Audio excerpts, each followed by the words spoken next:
ekaitza, sua,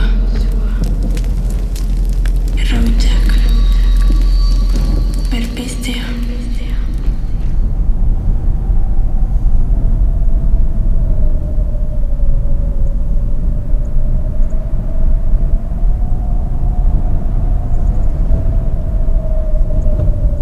sustraiak, zuhaitza,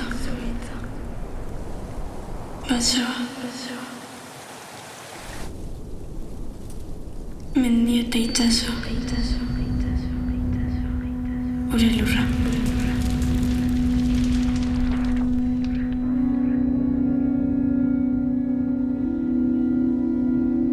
Gure kondeira,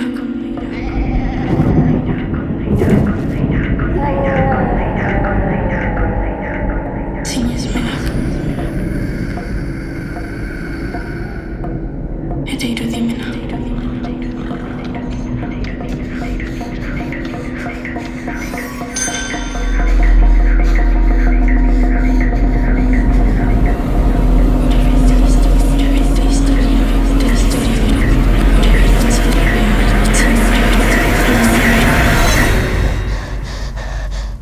Gure amari.